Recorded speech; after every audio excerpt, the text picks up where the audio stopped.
Estamos aqui agora com a graduanda do curso de Licenciatura em Filosofia, Mariana Renata, com mais um assunto referente à sua pesquisa em prol à disciplina de estágio supervisionado em Filosofia. Boa tarde, aqui é a Mariana. E o tema desenvolvido, proposto para a aula no Colégio Estadual Bom Pastor. O tema ele vai ser basicamente sobre as ilustrações do materialismo francês no século XVIII nas obras do Marquês de Sade. Para iniciar esse tema, apresentar um pouco do pensamento do Marquês, que foi acusado por muitas vezes de imaginação demente. O Sade passou 27 anos de sua vida em prisões e outros locais de isolamento. Recebeu diversas sentenças de morte, quais foram evitadas. E qual o motivo para tantos cárceres e acusações? Seus audaciosos textos e uma vida escandalosa. O Marquês de Sade explorou o limite do ser humano, recusou e insultou o Deus cristão. Alegou em vários contos a impossibilidade de se estabelecer uma moralidade universal, pois o que é considerado moralmente aceito em uma parte do mundo pode ser desprezível em outra. Em suas obras, religião e moralidade não passam de superstições, quais devem ser abandonadas por não terem a menor importância e não agregarem nada ao homem. Seus textos podem causar aos mais sensíveis certo desconforto. No entanto, há muito mais do que sangue e esperma e atrocidades em suas obras. Abro citação do introdutor a Discursos Ímpios do livro do Marquês de Sade.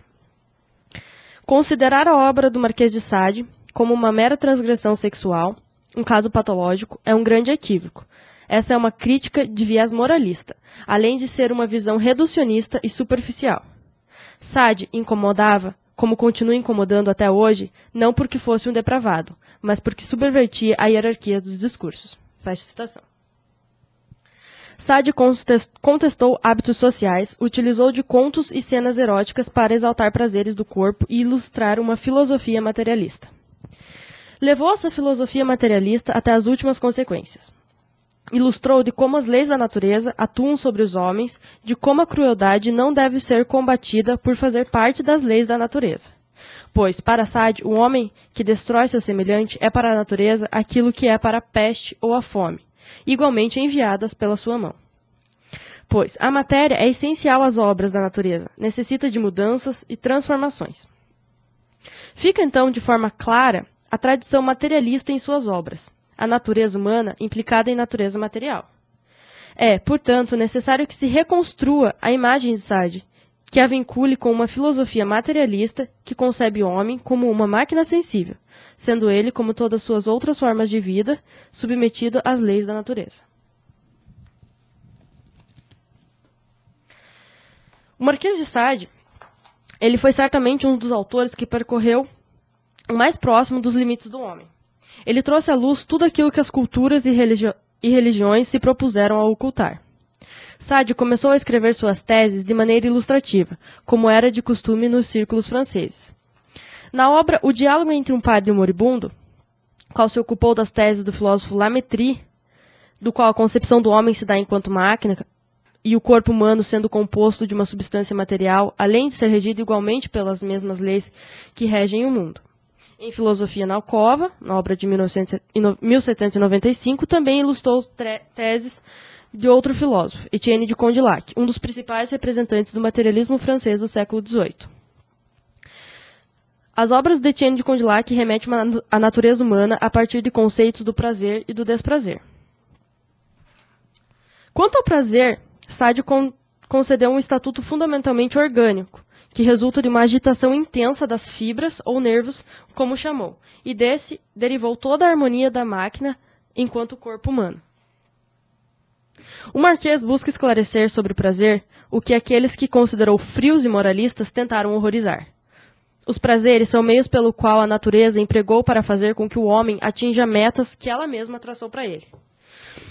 Visto isso, e indo além da fundamentação do prazer nos filósofos citados acima, Condillac e Lamétrie, em concepções ilustradas pelas cenas de espancamentos e flagelações em diversos contos, para Sade, o que agrada à natureza é só nos fazer chegar ao prazer mediante sofrimento. No entanto, isso não nos compete nesse momento, mas sim a necessidade de reconstruir a sua imagem, vinculá-la a uma filosofia da matéria, que concebe o homem como uma máquina sensível, compreender as ilustrações radicais do materialismo, como, por exemplo, o ateísmo, que sustenta a concepção do homem enquanto máquina.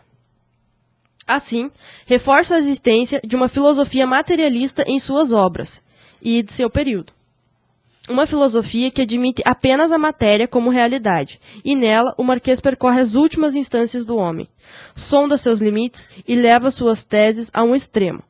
Portanto, é imprescindível esse estudo para compreender o que Sade chamou de filosofia libertina.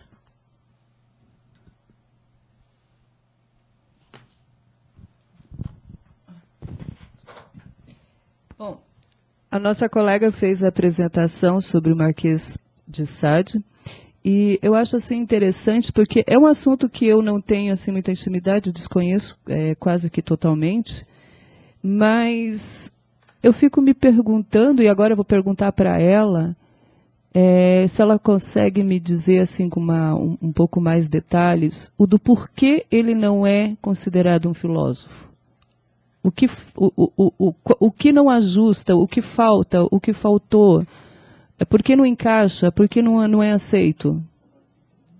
E também, partindo disso, né, desse ponto, como você também acredita que essa visão pudesse ser revertida a seu favor? A favor de Sade, no caso. Em resposta à questão da Sônia, que é bem importante lembrar, que o Sade ele é mais conhecido, mundialmente conhecido, justamente pelos seus contos e a forma de escrever, que é em contos, em teatros e novelas. Esse formato de texto acaba prejudicando o viés filosófico. E também porque até então falta estudo para se comprovar um método. Então a falta de um método e a forma textual acarretam no fato dele não ser considerado filósofo. Mas de como melhorar isso, como reestruturar isso, seria provocando e incentivando novas releituras sobre o Sade. Não apenas aquele olhar fechado sobre sangue, esperma e transgressões sexuais em suas obras, mas sim um olhar filosófico sobre a sua obra.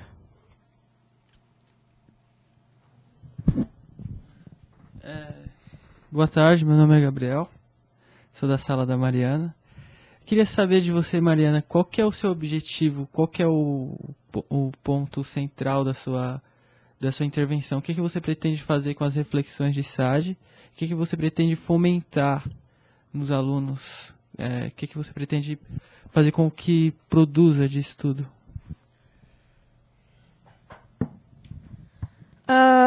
A ideia inicial é apresentar o Sade como filósofo. Porque até hoje, quando se fala em Sade, a primeira coisa que se vem à cabeça é sadismo. E sim, é daí que a palavra deriva, de Sade.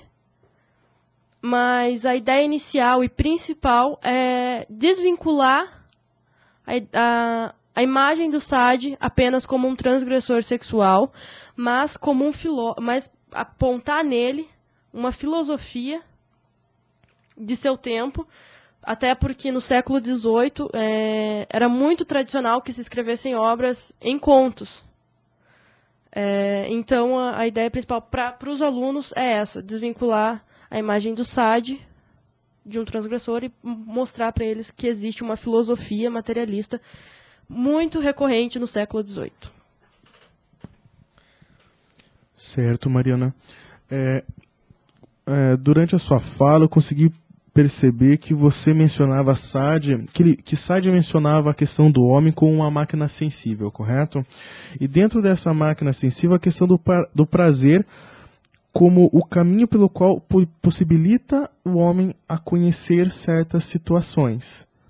Tá? Primeiramente, eu queria saber se isso é fato e é possível conceber essa ideia dentro de uma sala de aula, trabalhando com os meus alunos, mostrando a eles questões através do prazer para possibilitar a eles o conhecimento? E que tipo de prazer que eu estou me referindo quando se trata?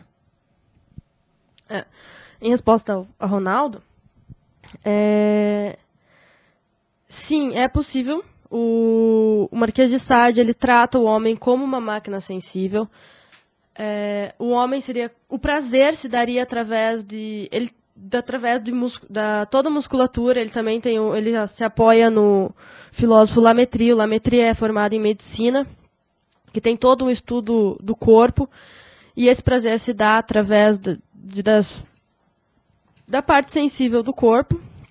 Tem até algumas falas nos livros do Marquês explicando como se dá o prazer no corpo. E sim, é através do prazer que se chega à felicidade. Isso é bem visível na sua obra Em Filosofia na Alcova, de 1795, onde ele deixa muito explícito que é através do prazer que se alcança a felicidade. Agora, para entrar em questão de aula, eu não abordaria a questão do prazer enquanto viés para a felicidade, mesmo tendo consciência de que esse é um tema recorrente nos dias atuais, que é através do prazer, de coisas que te dão prazer, que o aluno pode chegar à felicidade. Eu não entraria nesse assunto em sala de aula. Muito bem, Mari. Agradeço a você pelas respostas. Enquanto você respondia a pergunta do Gabriel, que fazia uma referência a como você propôs SAD para seus alunos, eu percebi que você sugeriu como uma atividade de reinterpretação. Acho bem interessante, que seria muito importante nesse desenvolvimento do teu trabalho essa condição de proporcionar uma reapresentação, uma reinterpretação das obras de Sade. E concordo com você, acredito que talvez isso realmente pudesse descaracterizá-lo daquela abordagem relacionada ao sadismo, mesmo porque a gente sabe que na época dele, praticamente todas as palavras todas as expressões, né, principalmente em questões a desejos, a afetos, a sexualidade, eram assim eram não aceitas, na verdade, eram proibidas, as expressões sexuais eram completamente proibidas. Então, agradecemos a você pela sua apresentação e agradecemos aos colegas também que contribuíram com as suas colocações.